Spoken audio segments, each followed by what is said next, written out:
just want it. Can you see myself? Can you see myself? Can you see myself? Cut, Indiana, and Bobby is lost. He became separated from his family 5 hours ago as they were moving from their old home to a new home more than 2,000 miles away. They searched for him, but not finding him, sadly had to continue on. Now abandoned, he struggles through a long journey. We would expect him to turn back along the route they have traveled, to return to his old home. But Bobby pushes forward, searching for a place he's never known. No matter how great the obstacles, Bobby travels on as though drawn by some unseen beacon. Researchers call this side trailing, from the word psychic. It's often confused with homing, but it's quite another phenomenon. Homing occurs when an animal is taken away from a familiar place and finds its way back following normal sensory cues. A dog may follow a trail or remember familiar landmarks. But in verified cases of side trailing, there is no explanation other than ESP. 6 months later, Bobby arrives in Portland, Oregon. Finally, he's reunited with those he loves. Was Bobby guided by emotional signals from his family? Could it be that extrasensory perception was the magnet that pulled the animal and his masters together? The possibilities of animal ESP could have a profound effect on all of us. Some forms of communication could be drastically altered, maybe even become obsolete. Stories such as Bobby's have intrigued scientists for years. His case is among hundreds examined by Dr. J.B. Rhine, America's Dean of Parapsychology. For Dr. Rhine, such examinations are a labor of love. There's a great deal of evidence that there is an extrasensory exchange between animals and men. We'd like to have more evidence. We'd like to keep the question open rather than making it a decisive conclusion at this time, but there's a great deal of evidence of it. Solomon! Come on, Solomon! Anecdotes of side trailing are not conclusive proof of animal ESP, but they do suggest that the bond between some masters and pets may be so deep that even distance cannot separate them. While a director at the Rockland Research Institute in New York, Dr. Hans Esser searched for laboratory evidence of this unspoken link between masters and their dogs. Each dog in the study was placed in an isolated soundproof chamber. There, his physical activity and heart rate were recorded.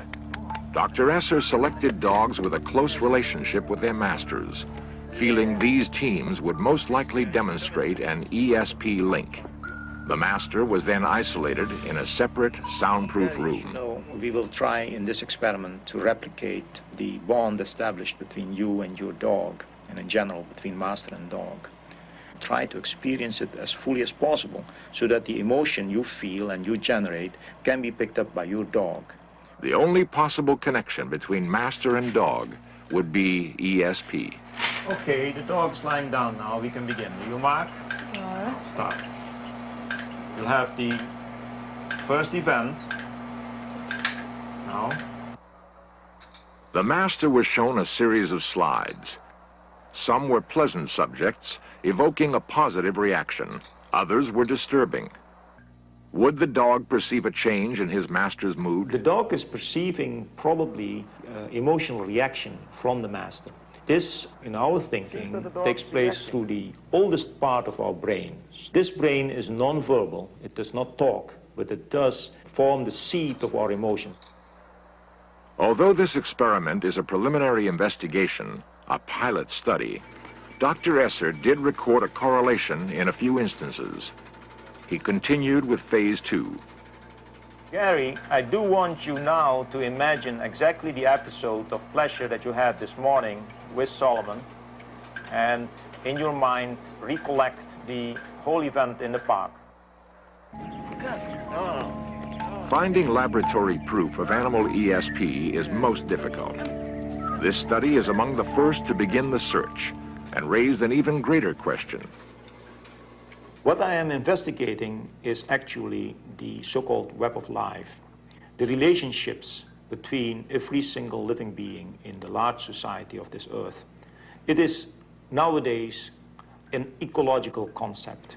How do we all hang together? While the study did not provide proof, it had set the theme for our search and would lead us to further fascinating evidence. Beyond emotions, might our animals also perceive when we are having an extrasensory or psychic experience?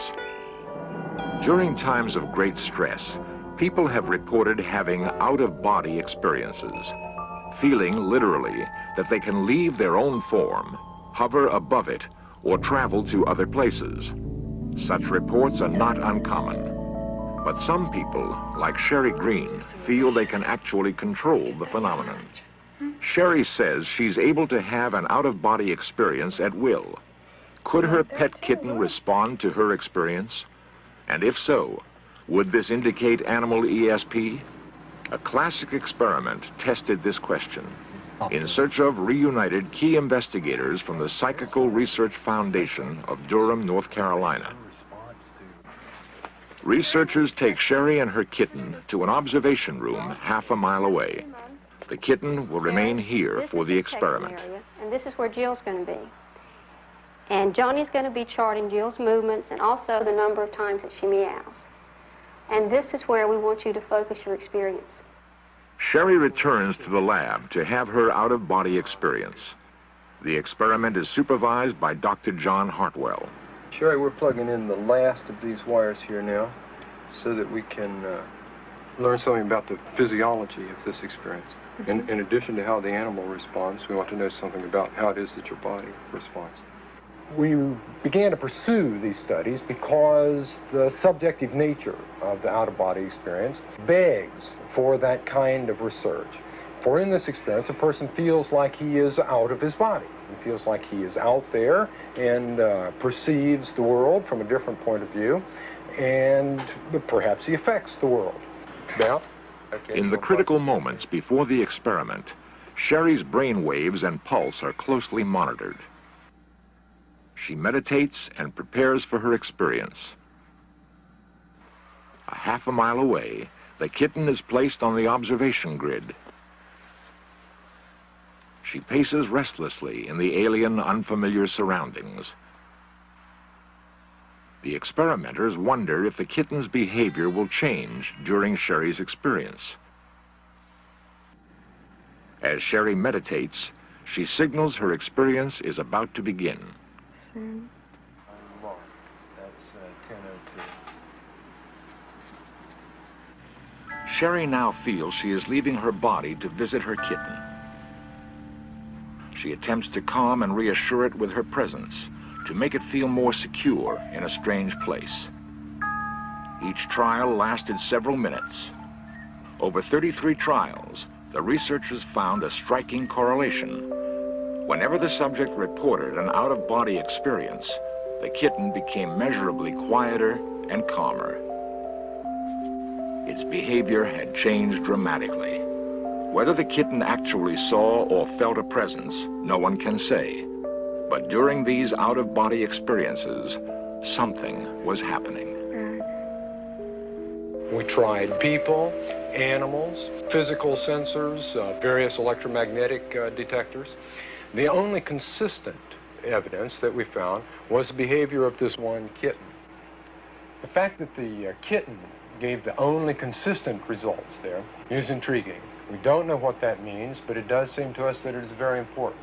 And we would like to try to go further and see if we can come to interpret that better. If further study reveals that animals have psychic abilities, might some species be able to use them to alter their world? And might we someday learn to communicate with our pets through ESP? The In Search of cameras turn to these questions next. The possibility that animals can perceive their world through extrasensory means leads to further questions. Can they influence their world through psychokinesis, mind over matter.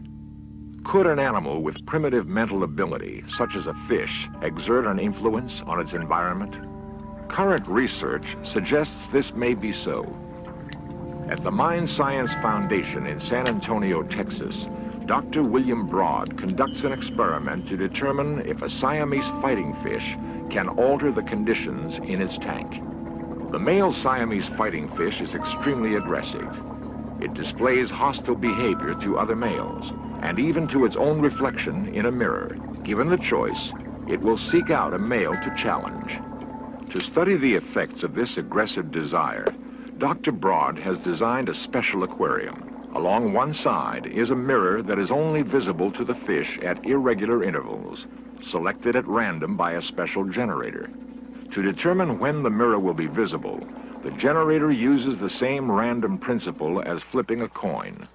Through many trials, the mirror should appear exactly half the time. Yet, when the fighting fish is placed in the special tank, a consistent and startling change takes place. The mirror begins to appear more than half the time. Could the fish and its desire to fight cause a change in the random operation of the generator? The fish seemed to influence the random generator.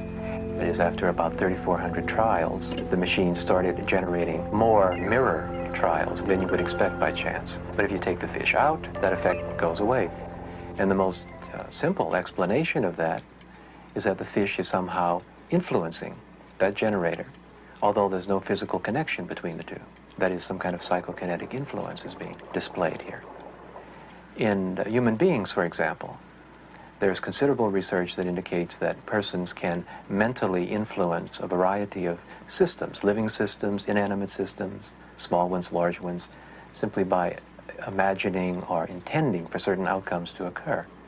And apparently the same thing is occurring in the Siamese fighting fish in this experiment. Dr. Broad is also searching to discover what extrasensory link there may be between animal and man. His subjects have had success influencing the behavior of a mouse-like gerbil without even being in the same room. A lot of us feel a special closeness with animals, a kind of connectedness that goes beyond the usual kinds of relationships with animals. And what the data of parapsychology is suggesting is that this feeling of connectedness, or this fact of connectedness, may be much more general, that we are, in fact, intimately connected with other human beings, with animals, with all aspects of nature. Parapsychologists aren't certain what this intimate connection may be. There is a theory that the unintentional psychic abilities of the researchers affect the outcome of every experiment. So it's not yet possible to isolate and prove animal ESP. In Cincinnati, a veterinarian finds the concept vitally important in his practice. Veterinary science is one of the most difficult fields of medicine, for the doctor cannot communicate with the patient. What happened to this little fellow? Did he? Dr. Marvin Kane is a former veterinarian of the Cincinnati Zoo and has practiced for 23 years. He welcomes the most difficult cases. 5 days ago, you presented your dog, completely paralyzed, no feeling. We've treated him, we've taken x-rays, myelograms, and there's no definite disturbance of the vertebrae.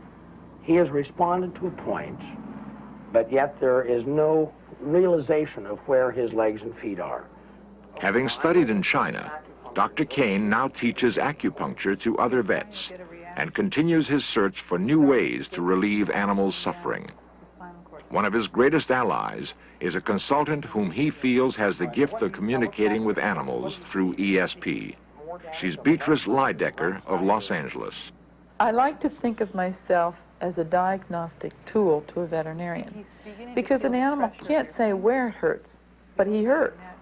And the vets many times say, I know the animal's sick, but I can't pinpoint it. When I first met Dr. Kane, he was skeptical. He wanted some proof, which I couldn't blame him. Now, after having been stimulated by the possibility that someone could indeed look into and perceive an animal's body and mind, this opened up a new possibility of diagnosis for me, and I decided to test Miss Leidecker and take x-rays of a known diagnostic patient and see whether or not she would come up with the same solution that I did. Dr. Kane prepared his test with a thoroughbred jumping horse whose tiny yet painful leg fractures he had already diagnosed. Could Beatrice discover the problem through mental communication with the horse itself? He had one horse there that was a jumper, and he was having difficulty with him. And he asked me, "Can you tell me what's wrong with him?" When I asked the horse, "How do you feel physically when you're jumping?" he showed me a picture in my mind of him going over the jump. And when he landed on his front feet, I felt sharp pain going down my arms. The pain going down the back of my arms, which would be equal to his splint bone. Astoundingly, Beatrice had described exactly the fractures in each foreleg. I was very conscious of the fact that she did not even look at the parts of the horse as we would go about examining them. She stood there and she just communicated, seemingly communicated with the horse. After 5 years from that first initial experience, I still am amazed, and I'm still, well, now I'm very respectful of Beatrice's ability to look into and communicate with an animal's consciousness. I feel that possibly we all might have that ability, and we all should try to exercise it. For 10 years, Beatrice has traveled the country helping animals and their owners through ESP. In her books, she reveals that the process is still a mystery. I cannot explain to you what the mode of transmitting the mental pictures and things are. That's nothing that I can say that I can feel. I don't even know that it could be measured on an instrument, but it's there. We're all born with it as children, and you can put children and animals together and they can talk to each other with no problem at all. Beatrice finds we can recapture this extrasensory ability and reports success teaching owners to communicate with their pets. Now tonight I'm going to be teaching you a new language transmitted by mental pictures. Now to the degree that you believe in what you're doing, to that degree you will have success, no more and no less. The important thing is that at first you cannot tell if it's something the animal's communicating to you or if it's your imagination. So no matter what you get, no matter what the feeling is, the picture, the hunch, whatever you call it, act on it. Because as you use it, as you practice it, you will begin to tell later on whether it really is your imagination or whether it's something the animal's really telling you.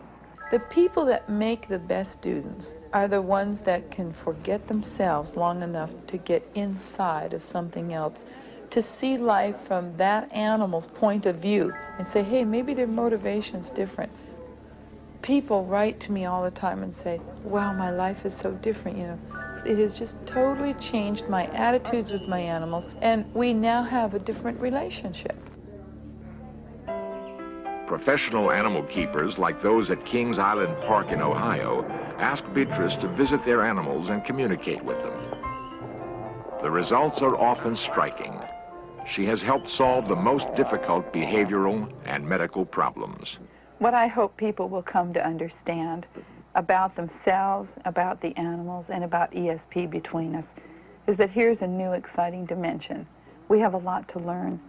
And I hope that people will really find the dimension of excitement that I'm just beginning to scratch the surface on. It isn't just in our pets, but it's in the whole animal kingdom. And I often wonder if that isn't what God meant when he said, ask the beasts of the field, and they shall teach thee, and the birds of the air, and the fish of the sea, and they shall declare it unto thee. In all the earth, there are fewer bonds closer than those between us and our animals.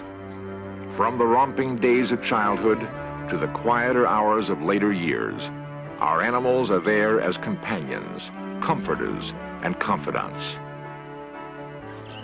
Many of us feel that this relationship is not hampered by the lack of a common language, because the relationship goes beyond words, into the realm of feeling. Just as human beings share ESP experiences with one another, it may be that the bond between humans and animals is but another link on that same chain. The more animal ESP is investigated, the more we may learn that a bond between us and animals is real, and that we are all, in fact, connected in a web of life. Perhaps someday we will communicate clearly and directly with animals, avoiding the barriers of language. And this may lead to better communication among us all. Our exploration of the animal ESP link might help us to discover other secret abilities in ourselves.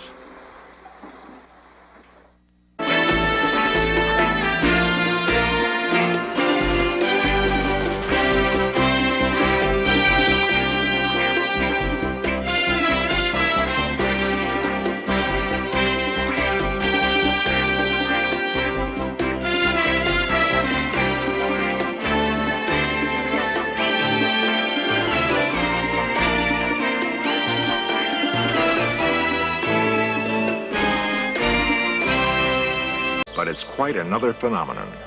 Homing occurs when an animal is taken away from a familiar place and finds its way back following normal sensory cues. A dog may follow a trail or remember familiar landmarks. But in verified cases of side trailing, there is no explanation other than ESP. 6 months later, Bobby arrives in Portland, Oregon. Finally, he's reunited with those he loves. Is among hundreds examined by Dr. J.B. Rhine, America's Dean of Parapsychology. For Dr. Rhine, such examinations are a labor of love. There's a great deal of evidence that there is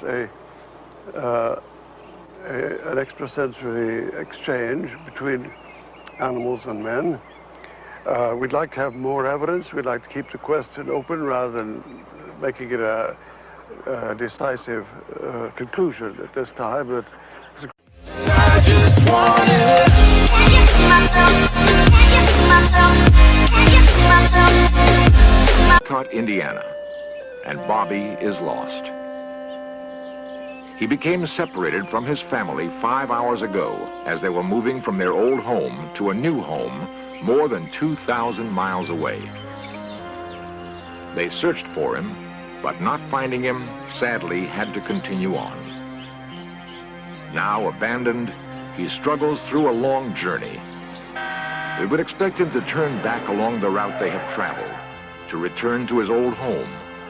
But Bobby pushes forward, searching for a place he's never known. No matter how great the obstacles, Bobby travels on as though drawn by some unseen beacon. Researchers call this side trailing, from the word psychic. It's often confused with homing. Was Bobby guided by emotional signals from his family? Could it be that extrasensory perception was the magnet that pulled the animal and his masters together? The possibilities of animal ESP could have a profound effect on all of us. Some forms of communication could be drastically altered, maybe even become obsolete. Stories such as Bobby's have intrigued scientists for years. His case